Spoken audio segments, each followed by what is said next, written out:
नमस्कार दोस्तों, मैं हूं रेखा तंवर। आप सभी का हार्दिक स्वागत करती हूं आपके अपने YouTube चैनल पर।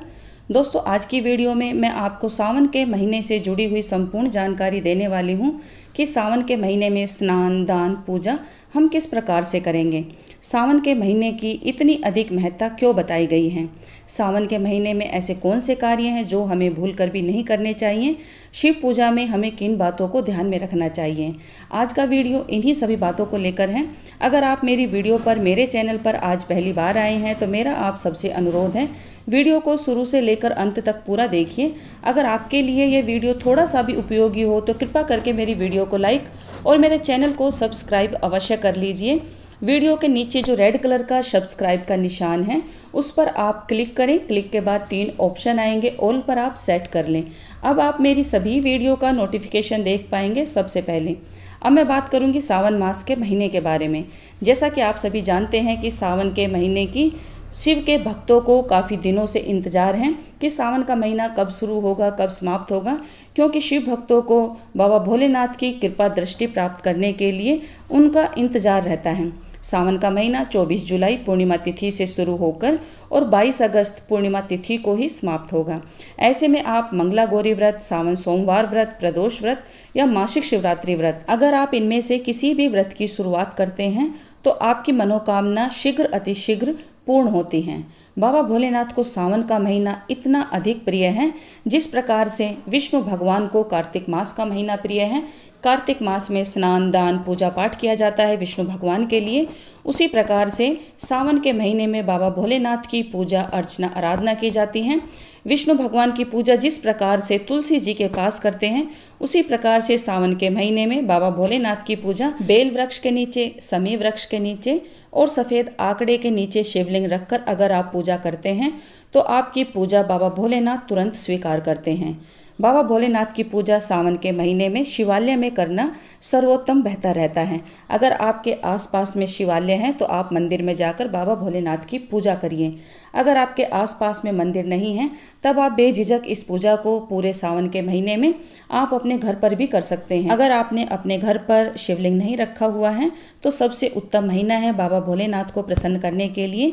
आप चाहें तो सावन के महीने में नर्मदेश्वर या फिर पारद का शिवलिंग लाकर आप बाबा भोलेनाथ की पूजा कर सकते हैं। शिवलिंग आपको अपने हाथ के अंगूठे जितना बड़ा ही रखना है। आप पूरे विधि विधान से अगर पूरे महीने में बाबा भोलेनाथ की पूजा करते हैं तो ऐसा कोई कार्य नहीं जिसे बाबा भोलेनाथ पूरा ना करें। अब आपको स्नान दान किस प्रकार से करना है।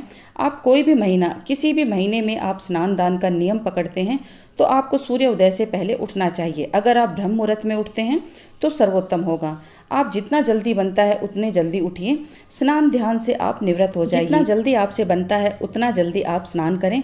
कोशिश यही करें कि ब्रह्म मुहूर्त या फिर सूर्य उदय से पहले उठकर आप पूजा कर लें, या फिर सूर्य उदय के लगभग 2 घंटे के अंदर भी आप अपनी इस पूजा को संपन्न कर सकते हैं। सावन के महीने में जब भी आप स्नान करें तो स्नान करने वाले पानी में थोड़ा सा गंगाजल और काले तिल डालकर आप स्नान करें। अगर आप ये 2 चीज़ें डालकर स्नान करते हैं तो आपके शरीर से सभी पाप कर्म तो स्नान करने से ही समाप्त हो जाते हैं। और काला तिल जो आप डालते हैं वो आपके शरीर के मैल के साथ साथ आपके सभी पाप दोषों का भी हरण करता है। तो ऐसे में काले तिल की महत्ता पूजा पाठ में, स्नान दान में बहुत ज़्यादा बताई गई है। सावन के महीने में जब भी आप शिवलिंग पर जलाभिषेक करने का संकल्प लेते हैं तो आपकी ऐसी कोई इच्छा नहीं जो अधूरी रह जाए। निश्चय ही आपकी इच्छा पूरी होगी। स्नान करने का मैंने आपको सर्वोत्तम समय बताया। ब्रह्म मुहूर्त या फिर सूर्य उदय के लगभग 2 घंटे के अंदर आपको स्नान कर लेना है। बाबा भोलेनाथ की जब भी आप पूजा करें तो पूजा में आप बैंगनी, नीले, काले और तंबाकू, इन 4 रंगों के कपड़े पहनने से आप बचें। जब भी आप वस्त्र पहने तो श्वेतांबर, पीतांबर या फिर हरे रंग के कपड़े पहनकर आपको बाबा भोलेनाथ का पूजन करना चाहिए। पूजन की अनेकों वीडियो आपको मेरे चैनल पर मिल जाएंगी। मैं इसी वीडियो के नीचे एक कमेंट पिन कर दूंगी, उसमें आपको संपूर्ण जानकारी मिल जाएगी। आप पशुपति व्रत, शिव पूजा से जुड़े हुए अनेकों वीडियो आप इस लिंक में देख सकते हैं। पशुपतिनाथ की, भोलेनाथ की सावन के महीने में जब भी आप पूजा करें, सबसे पहला काम है कि दूसरों की निंदा, बुराई, चुगली ये आप करने से अवश्य बचें। बेशक आप पूजा पाठ ना करें लेकिन शुद्ध सात्विक भोजन आप ग्रहण करें। दूसरों का बुरा आप बिल्कुल भी ना चाहें। ब्रह्मचार्य व्रत का आपको पालन करना चाहिए और पशुपतिनाथ की 1 महीने आप अगर जल से भी पूजा करते हैं, केवल 3 पत्तियों का बेलपत्र और 1 लोटा जल आप पूरे श्रद्धा भाव से, पूरे विश्वास के साथ अगर शिवलिंग पर अर्पित करते हैं तो आपकी यह पूजा कभी भी निष्फल नहीं होती है। उसका शीघ्र अतिशीघ्र परिणाम आपको देखने को मिलता है। जिस प्रकार से पेड़ों पर फल लगते हैं लेकिन समय आने पर ही लगते हैं, उसी प्रकार से आपको भी धैर्य रखना है, विश्वास रखना है कि आज नहीं तो कल बाबा भोलेनाथ मेरी अवश्य सुनेंगे, मेरी मनोकामना अवश्य ही पूरी करेंगे। जिनको ऐसा विश्वास है वो भोलेनाथ से अपनी कोई भी मनोकामना है वो पूरी करवा कर ही रहते हैं। बाबा भोलेनाथ की जब भी आप पूजा करें, शिवप्रिय वस्तुओं को आप अवश्य रखें। शिवप्रिय वस्तुएं जैसे कि भांग, धतूरा, समी पत्र, आंकड़े के पत्ते, बेलपत्र, ये सभी चीज़ें बाबा भोलेनाथ को अत्यधिक प्रिय हैं। इनमें से जो भी चीज़ आपको मिलती है वो शिवलिंग पर आप अवश्य अर्पित करें। शिवलिंग पर आप जब भी जल अर्पित करें तो उसमें थोड़ी सी भस्म, भभूति जिसे बोलते हैं, वो आप अवश्य डाल लें। अगर आपके घर में भस्म नहीं है तो सावन की शुरुआत होने से पहले ही आप अपने घर पर भस्म तैयार कर लें। गाय के गोबर का उपला अच्छे से जलाकर उसको ठंडा करके छानकर एक डब्बी में तैयार कर लें और उसी से पूरे सावन के महीने की आप बाबा भोलेनाथ पर पूजा करें। मनोकामना पूरी ना हो, भोलेनाथ ऐसा हो ही नहीं सकता, ऐसा कर नहीं सकते। पूरे विधि विधान के साथ, पूरे विश्वास के साथ एक बार करके तो देखिए। बाबा भोलेनाथ तो ऐसे ओघरदानी है, जब देने पर आएंगे तो सोने की लंका तक दान में दे देंगे। शिव पुराण की एक कथा के अनुसार गुणनिधि नाम का एक ऐसा चोर था जो लकड़ियां काटकर अपने घर परिवार का गुजारा करता था, अपने घर परिवार का पालन पोषण करता था। शाम के समय एक दिन उसे लकड़ियां नहीं मिली और वो शिव मंदिर में जाकर बाबा भोलेनाथ का चोरी करने के इरादे से गया था, लेकिन शाम हो गई थी, उसे मंदिर में कुछ दिखाई नहीं दे रहा था। तो ऐसे में उसने अपनी शर्ट उतारी और उसे जलाकर ढूंढने लग गया कि देखता हूँ कुछ खाने पीने का सामान, कोई ऐसी चीज़ जो मेरे घर में काम आ जाए, वो मैं लेकर अपने घर पर चला जाऊँगा। गुणनिधि ने जैसे ही अपनी शर्ट जलाकर त्रिशूल पर रखकर भोलेनाथ का इधर उधर सामान ढूंढना चाहा। भोलेनाथ ने समझा कि गुणनिधि मेरी दीपक लगाकर आरती कर रहा है। इससे भोलेनाथ बहुत ज़्यादा प्रसन्न हुए, उन्हें मनचाहा वरदान दिया और ये वही गुणनिधि है जो आज कुबेर बना हुआ है। भोलेनाथ ने जैसे ही कहा, मांगिए क्या वर मांगते हो, गुणनिधि ने स्पष्ट कहा कि मैं यहाँ आपकी पूजा करने के इरादे से नहीं बल्कि यहाँ पर चोरी करने के लिए आया था। बाबा इसी बात पर प्रसन्न हो गए कि उसने साफ और स्पष्ट बोला। आप छल कपट करते हैं, पूजा पाठ करते हैं, किसी का बुरा चाहते हैं, निंदा चुगली करते हैं और तब आप सोचते हैं कि हमारी मनोकामना पूरी हो जाए, बाबा भोलेनाथ हम पर कृपा करें। ऐसा बिल्कुल भी नहीं होता है। दूसरों को बद्दुआ देकर, दूसरों का भला बुरा सोचकर हम कभी भी अपने लिए अच्छा नहीं पा सकते। जब हम दूसरों को दुआएं देते हैं, दूसरों का भला करते हैं तो ईश्वर भी हमारे लिए कहीं ना कुछ अच्छा सोचते हैं, अच्छा करते हैं।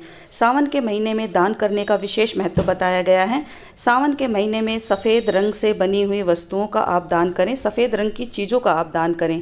सफ़ेद रंग की चीज़ों में आप दूध, दही, चावल, सफ़ेद तिल, सफ़ेद वस्त्र, कपूर, चांदी से बना हुआ ऐसा कोई भी आभूषण आप किसी को भी दान दे सकते हैं। और शिवलिंग पर आप नाग नागिन का जोड़ा, चांदी, तांबा या पीतल, इनमें से जो भी आपको उपलब्ध होता है वो आप अवश्य दान करें। शिवलिंग पर अन्न दान करने का भी विशेष महत्व बताया गया है। थोड़ा सा अन्न आप शिवलिंग पर अर्पित करने के बाद किसी ज़रूरतमंद को या किसी असहाय व्यक्ति को आप दान करें। सावन के महीने में स्नान दान का इतना महत्व है कि आप अगर इस साल दान करते हैं तो अगले साल तक आपके अन्न धन के भंडार हैं वो भर जाते हैं। सावन में किया गया कोई भी दान आपको 100 गुना ज़्यादा भविष्य में लौट कर मिलता है। तो ऐसे में जितनी आपकी सामर्थ्य है, जितनी आपकी शक्ति है, उतना आपको दान अवश्य करना चाहिए। इस महीने में आप शिव पुराण, शिव चालीसा, सुंदरकांड, रामचरितमानस, ऐसी कोई भी धार्मिक पुस्तक जो आपके घर में रखी हुई है उसकी शुरुआत आप कर सकते हैं। निश्चय ही आपको उसके शीघ्र ही परिणाम देखने को मिलेंगे। सावन का महीना अद्भुत और चमत्कारिक महीना है। एक बार इस तरह से पूजा अर्चना करके देखिए। अगर आपको इस महीने से जुड़ी हुई अगर और भी कोई जानकारी चाहिए तो बेझिझक आप कमेंट करके मुझसे पूछिए। मेरी पूरी कोशिश होगी आपके कमेंट का रिप्लाई करने की। आशा करती हूँ यह वीडियो आप सबके लिए उपयोगी होगा। मिलती हूँ इसी तरह की एक महत्वपूर्ण वीडियो के साथ। तब तक के लिए हर हर महादेव, जय भोलेनाथ।